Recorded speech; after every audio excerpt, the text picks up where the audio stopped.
Hola, ¿cómo están?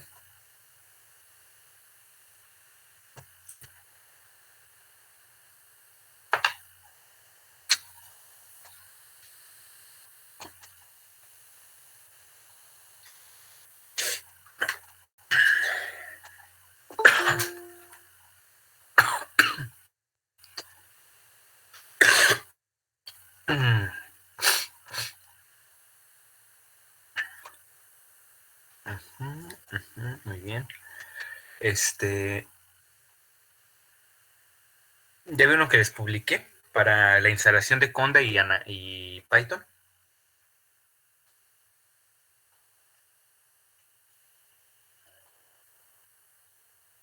Yo aún no. Ah, bueno, no, porque vamos a aprovechar un ratito ahorita para que inicien la instalación y vean si tienen algún problema y me digan. Normalmente en Windows pasa muy fácil, ¿no? Sí, porque es ese, se hace la instalación.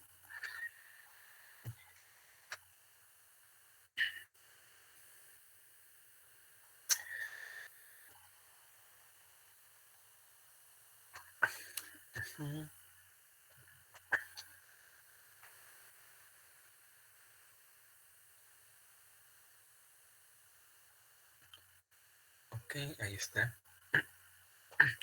Entonces, aprovechen de una vez ya están casi todos, ¿no? Sí. Eh, para que abran el link que les envié y bueno, no sé quiénes ustedes, si alguno de ustedes tenga Mac, entonces el, en la liga que les envié al lado izquierdo, donde dice Downloading Conda, justamente abajo de Windows está MacOS Operating System y abajo Linux, pero no creo que alguno de ustedes utilice alguna distribución, ya sea Debian o Ubuntu. Entonces, intenten instalar eso y yo espero para mañana pues ya poderles dar la base de datos que vamos a utilizar porque la dejé generándose. Eh, Dicen que Linux es mejor, ¿no? Es que Linux es gratuito, a lo que me refiero es de licencia libre. Tienes más control, pero eso requiere también, eso quiere decir que también tienes más responsabilidad. A lo que me refiero es que los Misayu, poner al día el software, etcétera, entonces lo tienes que hacer tú a la mano, ¿no?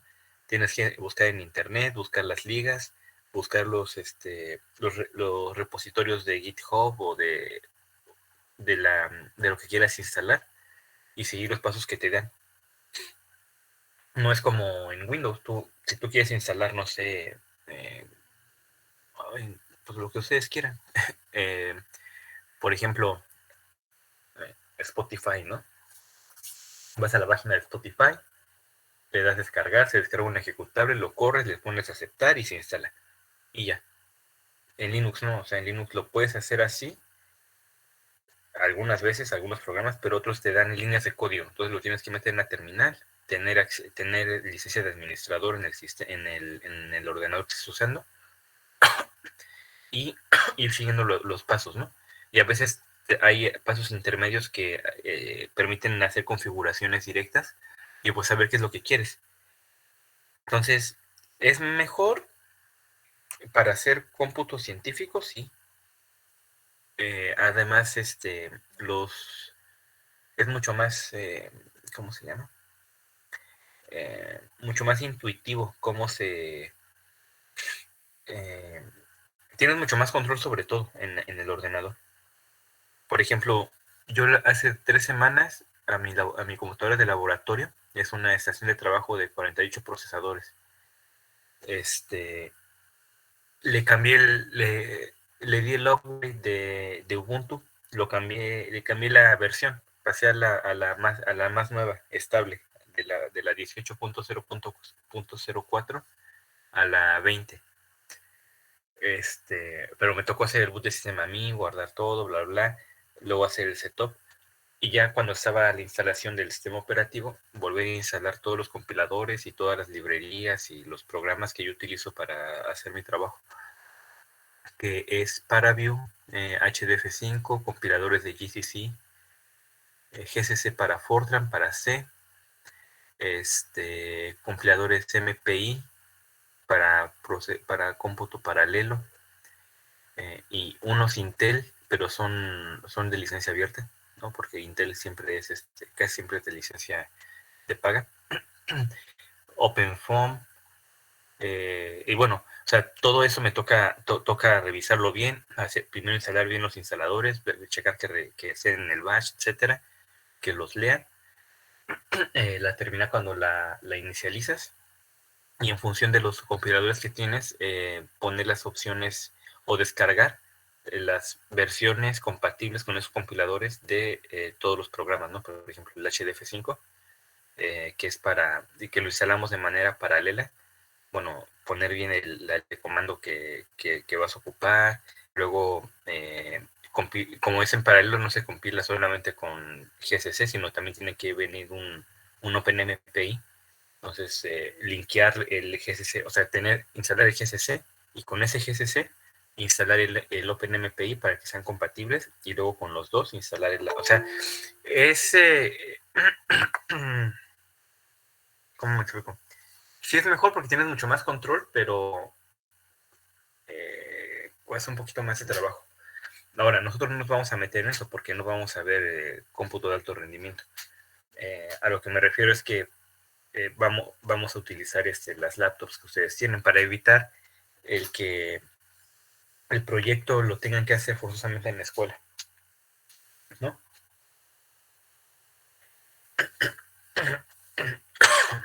Perdón, pero es que bajó mucho la temperatura.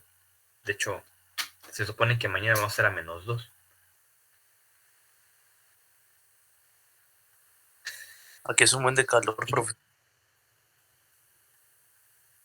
No, aquí ahorita estamos a 5 grados y está lloviendo. A las 8 vamos a estar a 3.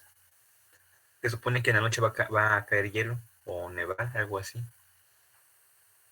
4 grados, y mañana a -1, la mínima, y la máxima 7. Y en la noche se supone que pues va a caer como agua nieve. El sábado de 9 mínima -2, domingo 9 mínima -3. Pinche clima está de la verga.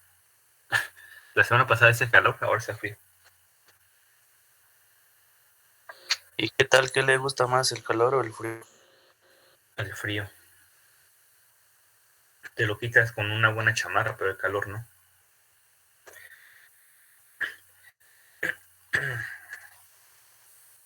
Y aparte no me reseca la piel. Hay mucha gente que le reseca la cara y hasta las manos le llegan a sangrar los nudillos, ¿no? Aquí no hace tanto frío como en Ucrania o como en Alemania, pero sí, en invierno sí se ven personas que los nudillos todos rojos, y ¿cómo se llama?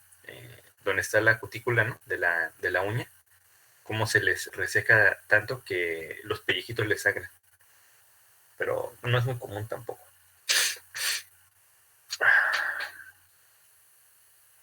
Entonces, intenten instalar el sistema operativo que estén ocupando, lo de Conda, y me dicen, para que eso ya quede.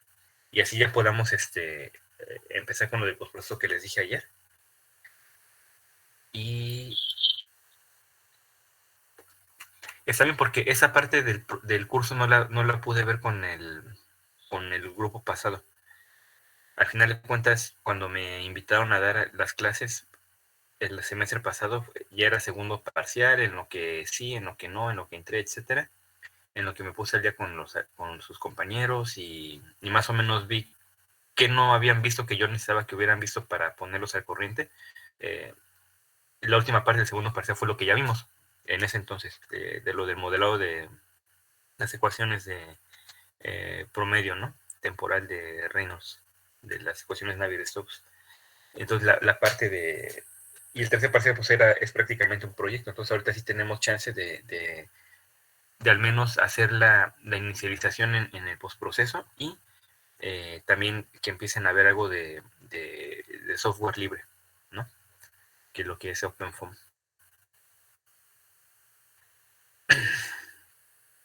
Profe, tenemos que instalar, o bueno, podemos instalar ya sea o Miniconda o Anaconda, o se tienen que instalar los dos. Yo siempre trabajo con Anaconda. Según yo, no sé, a ver, según yo solo se tiene que hacer uno. Es que tiene dos enlaces. Bueno, yo no sé cuál. Sí, sí. Según yo, nada más es, profe. Sí. Otro. Cuando dice que se va a tardar 12 horas. ¿Cómo? Ya estoy instalando en Miniconda, pero dice que se va a tardar 12 horas en descargar. Pero eso es por la velocidad de internet, ¿no? Sí. ¿Estás en la escuela? Estoy en casa. Ah, en tu casa. Sí, no, intenten instalar esto. Y ya una vez, es que yo aquí no tengo backup pero esos programas los tengo ya.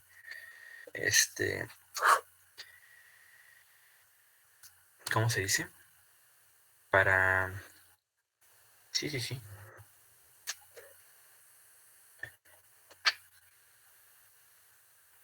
Está muy bien.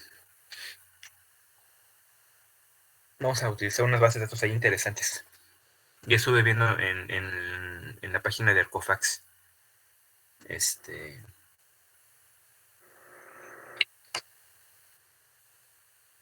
Anaconda. Si no, instálenlo de una vez. Aprovechar el tiempo que tenemos ahorita para hacer eso. Y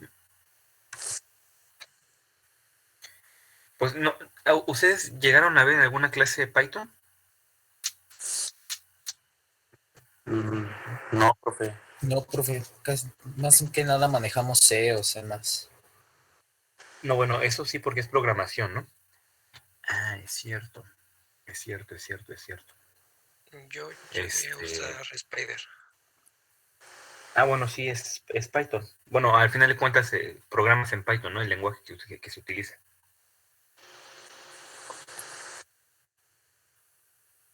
Uh-huh. ¿Y qué experiencia tienes con eso? Yo diría O sea, muy ¿te gustó, básica. no te gustó? ¿Lo viste muy difícil, muy intuitivo? Es que tiene sus pros y sus contras. El que puedas llamar directamente a las librerías, yo siento que es una ventaja. Uh-huh. Y un contra, por ejemplo, ¿cuál podría ser?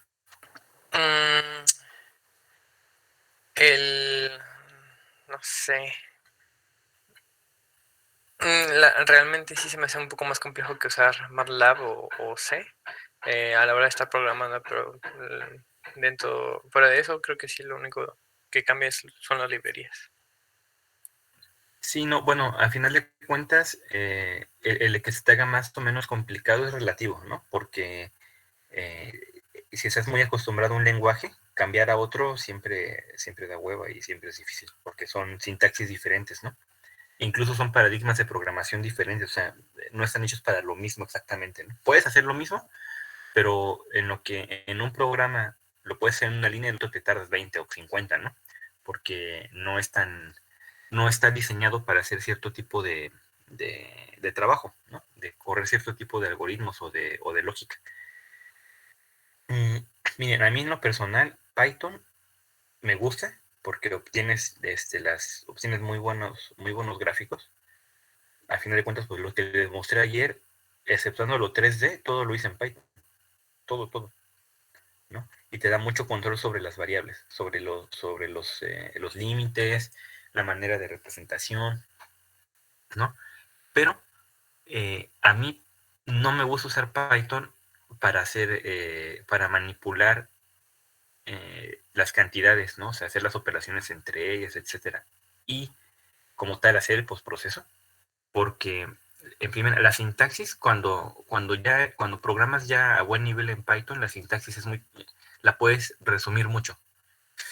Entonces, por ejemplo, ustedes pueden poner en la línea en una línea del programa, ¿no? Pueden poner x igual a 7, enter. Y igual a 25, enter. Z igual a menos 15, enter. T igual a 0.2, ¿no? Entonces, ustedes están entendiendo que están dándole un valor a la variable x, y, z y t, ¿no? Pero en Python pueden hacer x, y, z, t igual a 2, 20, 15, menos 20. Y todo en la misma línea, y eso te está diciendo que le va a dar el valor, el primer valor se lo va a dar a la primera variable, el segundo a la segunda, el tercero, ¿sí me explico? Entonces, bueno, eso es, o sea, si ustedes lo ven, lo pueden ver un poco raro, pero se entiende, ¿no? Dices, ok, o sea, sí, ¿no? Pero el problema es que no solamente funciona con expresiones explícitas, sino que puedes meter funciones o mandar llamar librerías varias librerías dentro de una función, dentro de una línea de código. Entonces ya no se ve tan... Y puedes meter varias funciones dentro de la misma línea, entonces ya no se ve tan obvio. O sea, ya en realidad dices, chinga, o sea, a ver, ¿qué se está guardando en dónde, no? Y al final, ¿qué estoy computando? Y el hecho de que tenga las librerías tan fáciles de utilizar, porque supongo que utilizaste NumPy, ¿no, Roberto? Lo más común para hacer cosas de ingeniería es NumPy, Sí, justo. Esa librería no. ¿no? Y NumPy es muy bueno, pero por ejemplo, cuando te sale un error pues, en una función, o sea, para ti es una línea, ¿no? Pero dice error en esta línea y te abre el diálogo donde te explica el error y te dice línea 597, o sea, dentro de la función que estás llamando hay como 2000 líneas que tú no programaste. En realidad no sabes bien cómo funciona. O cuando haces una operación gradiente, hay una operación np-grad, pero puedes hacerlo cuando tienes variables en 3 dimensiones, puedes elegir sobre qué eje la vas a hacer, ¿no? Entonces va la notación 0, 1, 2 para elegir el primer, segundo o el tercer eje. O sea, son cosas que ya al final de cuentas, cuando manipulas mucha información, ya no es tan obvio, ¿no? Al final, o sea, yo las variables que manipulaba en el doctorado eran, o sea, no sé, la variable de velocidad prima, ¿no? La velocidad fluctuante. O sea, es una variable en donde estoy guardando todo el campo, ¿no? Eran más de 16 millones de puntos, o sea, eran más de 16 millones de datos, ¿no? Entonces, cuando haces un gradiente, en realidad, o cuando lo manipulas, o sea, no se ve tan obvio el resultado, ¿no? Entonces, yo prefería hacerlo en Fortran porque así yo controlo completamente mi loop. Yo lo hago, yo sé si estoy tomando o no, si estoy, por ejemplo, si es un gradiente y estoy yo forzando a que sea una diferencia centrada siempre, entonces, bueno, yo podía manipular previamente la variable para darle ¿cómo se llama? Hacerla más grande, ¿no? O sea, darle una dimensión más grande, o sea, en vez de ser de 0 a 255, que fuera de 0 a, que fuera de -1 a 257, ¿no? Para tener celdas fantasma y copiar valores de frontera, etc. O sea, pero es mucho más fácil que tú lo puedas manipular así. Y la sintaxis de Python para esa clase de cosas es un poco tricky.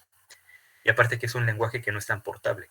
Al final de cuentas, el solver que yo utilicé se empezó a programar en el 2006, ¿no? 2005. Todo está hecho en Fortran. Yo empecé a utilizarlo en 2017, acabé de utilizarlo en el 2021, casi 2022. Y en todos esos años, pues el código cuando compila y no te lanza errores. O sea, si hay un error es por el compilador, no es por el lenguaje, ¿no? No es porque... Y Python, ¿no? O sea, Python, ahorita lo que vi, por ejemplo, si descargas Anaconda, creo que lo baja mira, Python 3.9. Yo utilizaba 3.8 y cuando inicié el doctorado utilizaba 3.3. Entonces yo tenía programas cuando lo compilaba con 3.3 que no me salía ningún error. O sea, nada más salían las impresiones que le pedía y el resultado. Cuando lo usaba con 3.8, me decía, no, es que esta variable esa función va a cambiar la sintaxis o va a cambiar tal madre en la siguiente release, entonces tienes que tener cuidado. No es tan portable, o sea, todo el código que yo tengo en Python al final, en 5 o 10 años, quién sabe si vaya a compilar, ¿no? Con las versiones actuales, bueno, que haya en ese entonces.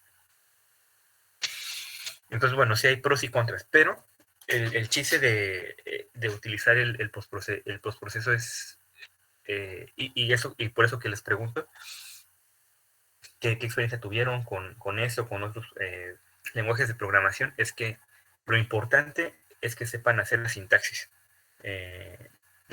de, ¿cómo se llama? De algoritmia o algorítmica. O sea, una persona que de verdad hace CFD de manera profesional, o sea, que en verdad sabe lo que hace, no llega y está de las 8 horas del trabajo del día, no está 7 horas y media en la computadora ahí picándole. De todo el tiempo que supone preparar un caso y setearlo numéricamente, generar todos los mallados, etcétera, correrlo y, bueno, o sea, hasta ahí, ¿no? Hacer todo el preproceso.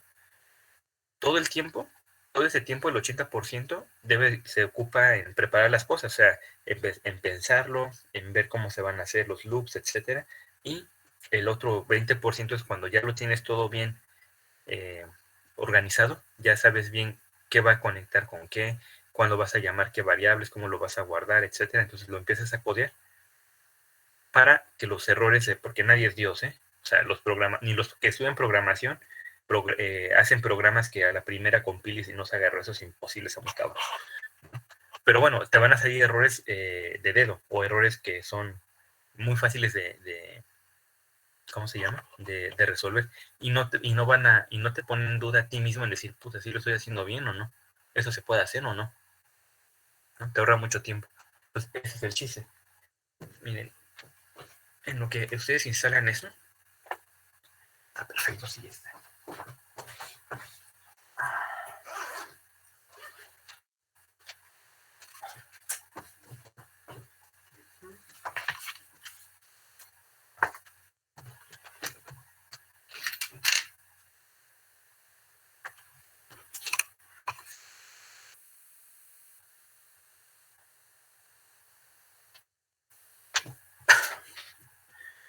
Ok. Conectar. Muy bien.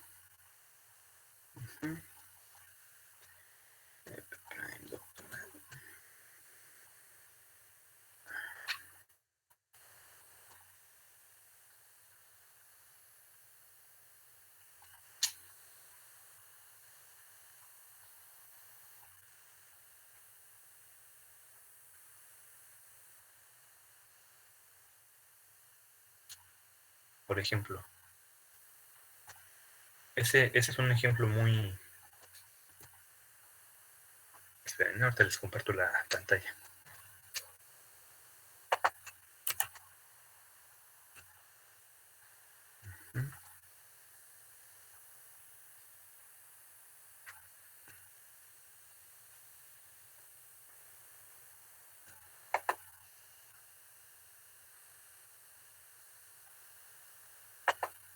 Profe, tengo una duda. Sí, dime. Recuerdo que Anaconda como tal era una interfaz que tenía para iniciar varios programas, por así decirlo. Uno entre ellos era Spider. Yo únicamente usé Spider, pero había un montón de cosas que no sé para qué era. El Noteblock, el Jupyter Lab y no recuerdo qué otras cosas. Pues mira, yo te voy a ser muy honesto. Yo solamente utilizaba JupyterLab. He visto cómo se utiliza Spider. Es algo similar, porque es como si tuvieras un TextLive. Ustedes no saben... Ah, eso también puede ser interesante. Ustedes no saben utilizar LaTeX, ¿verdad? Lo pronuncio, bueno, no sé en inglés, porque es el programador de texto. El de para hacer textos de investigación científica, ¿no? Ajá. Bueno, libros y... De hecho, la presentación que les puse ayer, con lo de mi tesis, eso yo lo hice en LaTeX. El tipo de documento se llama Beamer. Y con Beamer también puedes hacer pósters. Sí lo he visto, pero nunca lo he usado. Ese es interesante. Miren, por ejemplo, eso que le estoy aquí mostrando es el postproceso que hice cuando obtuve nuevos campos que ya calculaba el solver cuando yo lo recibí, cuando yo lo empecé a manipular, pero que solo lo computaba en el proceso y nunca guardaba eso, ¿no? Entonces yo necesitaba guardar la parte derecha de la ecuación de Navier-Stokes completa, o sea, la solución completa, ¿no? Y después el término convectivo viscoso, las condiciones de salto, cuando son las condiciones o los valores que se suman o se restan a ciertos campos cuando la variable está, o bueno, en las celdas donde hay líquido y gas, o que están muy cercas al líquido, ¿no? En la parte gaseosa, gradiente de presión, esos fueron un pedo. El campo de presión, densidad, términos convectivos de Navier-Stokes, el término de forzamiento de Navier-Stokes, el término viscoso y el término viscocinemático, ¿no? Y qué tenía que hacer en cada una, ¿no? Add jump conditions in gradient operation. O sea, yo tenía aquí mis funciones que yo escribí y tenía que poner o sea, yo tenía que saber más o menos qué ir haciendo, ¿no? Y para los casos, ¿no? Homogéneo isotrópico turbulento, multifásico y multifásico con evaporación, que viene en el Makefile para cuando yo tenía que compilar. O sea, todo esto es es interesante, ¿no? Pero otra, no, esta no es, es esta acá.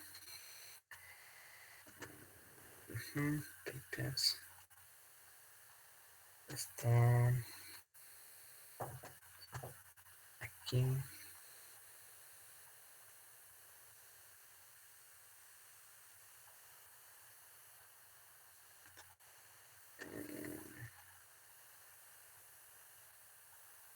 No, ¿dónde está? ¿Dónde está?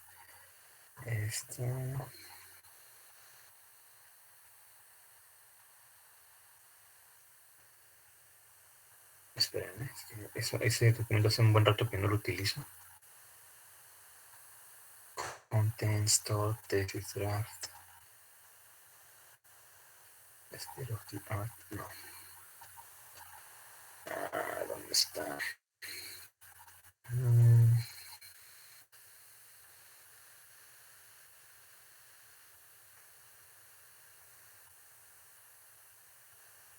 Reportes. Socio virtual. No, aquí tiene que estar entonces. Esperen.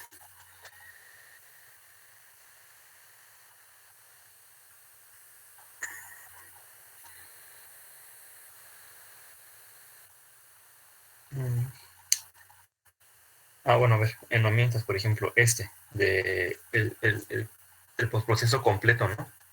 ¿Cómo se tiene que hacer? O sea, como todo lo que tenía que hacer. Ensamblar todos los archivos binarios. Programar el makefile, la escritura, ¿no? Para que se hiciera de todos los archivos. Tenía 512, uno por procesador, de todos los tenía que ensamblar en el orden correcto y generar un archivo único. Y cuáles eran las librerías que ya existían para hacerlo y las que yo tenía que agregar para hacer lo que yo quería hacer. Para hacer el análisis invariacional de la velocidad, ¿no? El programa maestro, todo lo que necesitaba, invariantes de la velocidad, para el Lumley Triangle, todo lo que necesitaba, aquí también, Reynolds Stress Tensor, Isotropic Derivation, Independent Invariant, Z-Taxi, para todos los datos que necesitaba. Los diagramas de fase QR, ¿no? Entonces, todo esto tú lo haces justamente con tiempo, o sea, no te metes a la computadora y empiezas así a lo loco a empezar a escribir el código, sino tienes que decir, a ver, ¿qué necesito hacer en esta operación? Pues necesito hacer esto. ¿Qué necesito hacer en esta operación? Pues necesito hacer el otro. Para obtener esto, tengo que, por ejemplo, para hacer esta operación analítica, pues analíticamente es un paso, pero necesito numéricamente, de manera discreta, computar esto y esto por separado, y luego esto, y luego hacer ese ensamblaje, luego hacer esto, y luego afinar. O sea, pensar todo lo que vas a hacer. Eso es el algoritmo. Entonces, eso es lo que ustedes también tienen que aprender a ¿cómo se llama? A utilizar. Y a pensar antes de empezar o sea, cuando yo les pida algo, que hagan un análisis del campo de velocidad o de presión o lo que sea, no solamente es agarrar y empezar a llamar variables, imprimir gráficas o cortes, secciones de, ¿cómo se llama? Planos, sino tienen que decir, a ver, esta variable, ¿qué me quiere decir? ¿Cómo la tengo que operar? O sea, yo tengo la presión y yo necesito, para dar este resultado, calcular su gradiente. Entonces, ¿cuál es ¿cómo se llama? Por ejemplo, ustedes, ¿qué tipo si ustedes están utilizando un solver, ¿no? O el que in-house, como el que yo utilicé para el doctorado. Si ustedes tuvieran que hacer una primera o una segunda derivada, o sea, una derivada de segundo orden, de una variable, ¿cuál sería el criterio para elegir el mejor método numérico para hacerlo?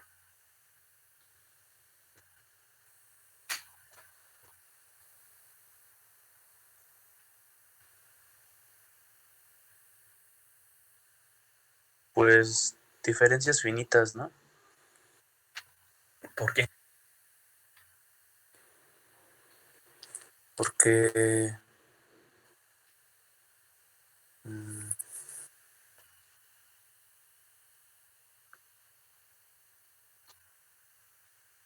ay, no sé.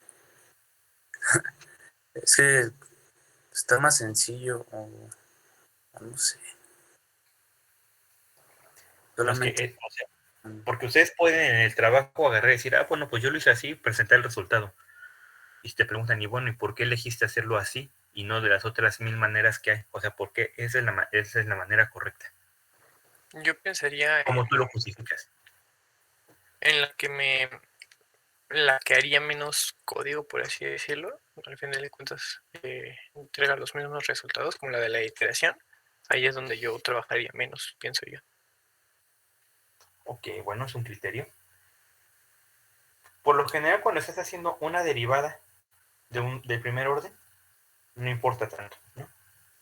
Pero cuando te metes con derivadas de segundo o de tercero, o cuando te metes como lo que yo estoy viendo ahora en el postdoc, que son trabajar métodos ¿cómo se llama? Son eh, son diferencias finitas de séptimo, de octavo, de noveno grado. O sea, que toman en cuenta un chingo de puntos adelante y atrás para poder calcular un punto. Ajá. Ahí, para hacer gradientes y para hacer divergencias de cantidades,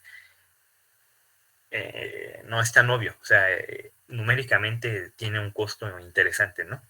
Y en el postproceso tampoco lo puedes decir, bueno, pues ya, me dio ese resultado de impresión. O bueno, tengo aquí ya el gradiente de presión y quiero la presión, entonces se aplica una divergencia y listo, ¿no? Mm, La respuesta correcta es que tienes lo que se recomienda siempre, y mientras más alto sea el orden de la derivada o de la operación, es más recomendable utilizar el mismo, la misma discretización numérica, ya sea para elevar el orden de la variable o para bajarlo, que, ¿cómo se llama? Que la discretización que utiliza el solver. Ujú. Porque en verdad estás aplicando literalmente la operación inversa, ¿no? O la misma operación. No sé si me explico, porque numéricamente no es lo mismo hacer una diferencia finita de primer orden, o sea, centrada, que una diferencia finita de segundo orden hacia adelante. ¿Me explico? O sea, al final de cuentas vas a obtener el valor en el punto que quieres, pero no estás tomando en cuenta la misma información. Entonces, si el solver dependía de ciertas condiciones para hacer diferencias centrada o hacia adelante o hacia atrás, entonces tú tienes que tomar las mismas consideraciones para hacer lo mismo. como postproceso, ¿no? Eso es algo interesante. Yo lo que les quería enseñar no lo encuentro. ¿Cómo van con la instalación? ¿Se deja o no se deja? Ya lo Ahí puedo va. instalar, profe. ¿Ya lo puedes instalar? Ajá. Ok. Perfecto. ¿Y los demás? Sí, yo igual lo tengo. ¿Ya? ¿Tienen disponible el notebook de Jupyter? Sí. Sí. Bueno, porque es el que vamos a utilizar. Entonces yo mañana les voy a dar, ¿qué les voy a dar? Mañana les voy a pasar un pequeño programita para Jupyter para que para generar PDF o para generar lo que son densidades de probabilidad, que son histogramas, ¿no? Nada más que no dibuje las barras, sino se traza una línea con un filtro gaussiano. Y eso está, y bueno, y a partir de ahí ustedes van a poder hacer todo lo que reste. O sea, va a ser como que el único programa que yo les voy a pasar. Y ya después les voy a decir, bueno, pues tienen que hacer una isolínea o hacer una joint PDF, ¿no? O una densidad de probabilidad conjunta, o sea, la densidad de probabilidad de una variable contra la de la otra, ¿no? Y bueno, ya ustedes ahí verán cómo en internet está todas las respuestas para los códigos para hacerlo, pero el chiste no solamente copiar y pegar, sino que lo lean y lo entiendan, porque después voy a pedirles que lo utilicen varias veces cambiando cosas y tienen que entender que tienen que cambiar.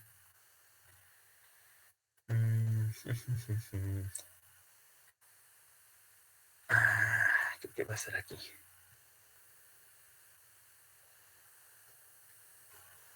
Ajá. No. Aquí está. Bien, por ejemplo, esa gráfica todo lo hice en Python. De hecho, aquí se anotaron todas ¿cómo se llama? Las coordenadas, ¿no? Importantes que necesitaba recordar para si después la tengo que volver a hacer.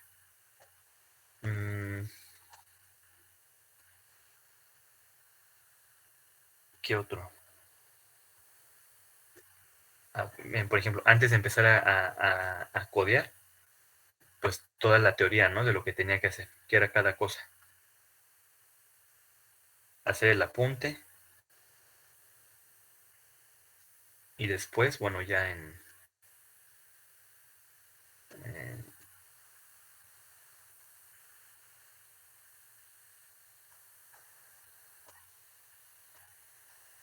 está por aquí, esperen. No.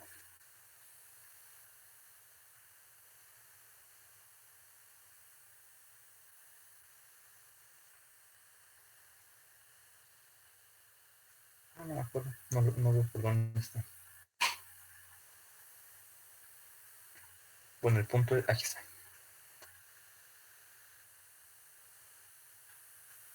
Entonces, justamente empezar a hacerlo, ¿no? Que tenía que plotear, todo, y ahora sí, ver la parte, qué variables tenía, qué variables no tenía, cómo las iba computando, ajá. Las unidades, ¿no? Hacer análisis dimensional también para estar seguro. Dibujar mi dominio justamente, ¿no? Cuáles son justamente para computar el gradiente de presión, cuál es la dimensión que necesitaba y cuál era el método numérico, ¿no? La expresión de la diferencia finita que tenía que utilizar en función de la diferencia finita que utilizaba el solver y cómo se vería en el espacio, bueno, en el plano. ¿Vale? ¿Ya vieron? Y bueno, ese es mi dominio computacional, pero yo necesito tener más celdas arriba, abajo, a la derecha y a la izquierda para poder hacer diferencias centradas siempre en este rango. Y pues todo eso, cuáles son, bueno, ese era un caso prueba, por eso no estaba 256, eran menos puntos por lado, pero cómo empezar a hacer, más o menos yo darme la idea de cómo tenía que escribir el loop, cómo se iba a hacer, qué punto iba a pasar a qué lado, ¿no? Y cómo iba a quedar ya al final. Entonces, eso es lo que es la algoritmia.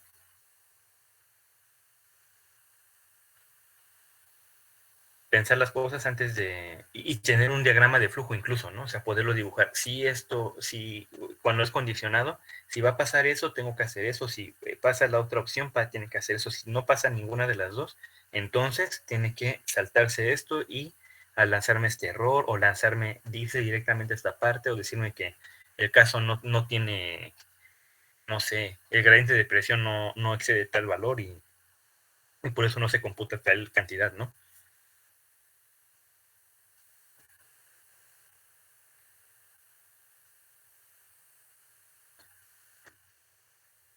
Bueno, eso ya se los había dicho la vez pasada. Y por ejemplo, eso también fue un rollo. Esta operación,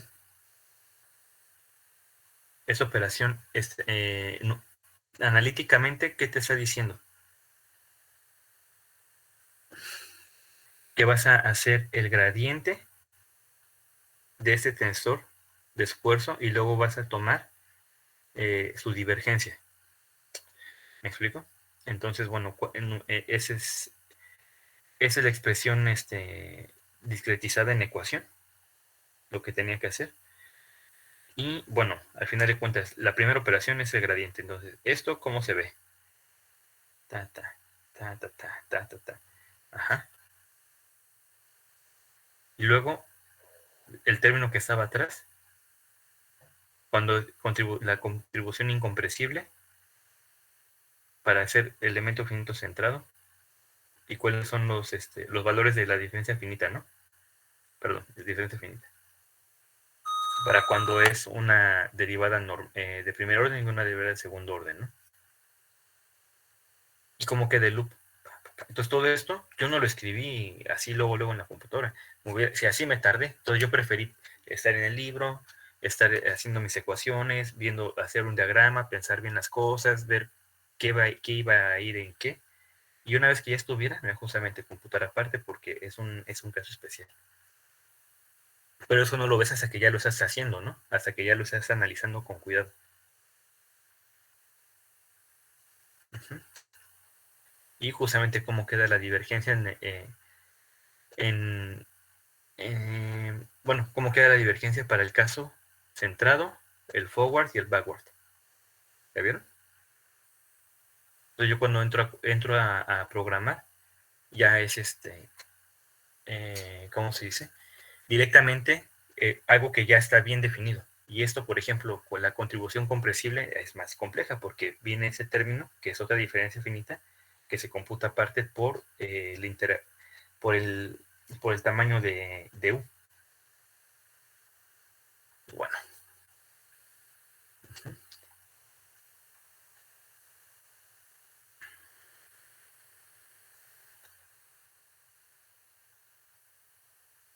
Y así queda. Por ejemplo, esos fueron unas figuras que tuve que meter a la tesis y estaba viendo cómo se iba a ver mejor explicado, ¿no?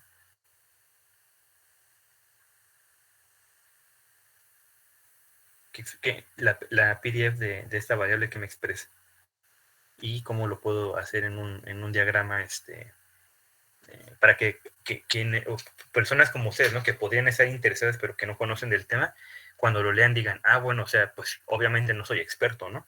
Y no lo voy a aprender ahorita, pero sí me da una buena idea de este cuate cómo lo explicó, o sea, ya entiendo, ¿no? Cuando dice que es una dirección de extensión, qué geometría o qué topología se genera. Cuando es una dirección de compresión, ¿cuál es la que corresponde, no?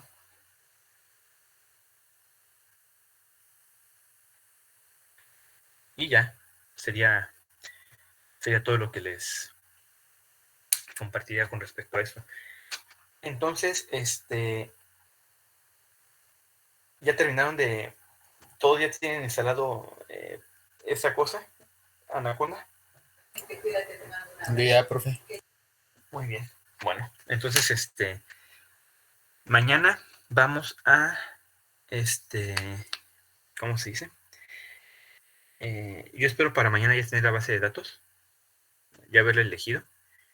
Y si no, al menos sí les voy a pasar el programa para que puedan ver, ir estudiando el código de cómo hacer una PDF y lo podemos analizar línea por línea, ¿vale? Es lo más, lo más usado. Lo más, el ver probabilidades de estadística es muy, muy, muy útil. Ahí la diferencia donde radica el reto es en obtener la variable que ustedes quieren, o la expresión que ustedes quieren plotear, ¿no? Porque a veces lleva operaciones que no son tan fáciles como ya les mostré. No es tan obvio decir, bueno, sí se hace así. O sea, tal vez tú lo puedes ver porque lo viste en una clase o en un libro, pero ya cuando te toca programarlo a ti, ya no es así tan fácil. Pero bueno, el chiste sería que tuvieran ese primer programa para hacer una PDF y pues ya sería todo. Yo creo que por hoy vamos a terminar aquí. Es buena hora, ¿no? Pues si no tienen ninguna duda o comentario, pues podemos dar por terminada la clase. Las personas que no, los compañeros que no se conectaron, díganles, ¿no? Por favor, que necesitamos para mañana que tengan instalado Anaconda. Ok, profe, sí está bien. ¿No? Sí, profe. Vale. Pues los dejo libres hoy. Gracias, profe. Nos vemos. Profe. Hasta luego.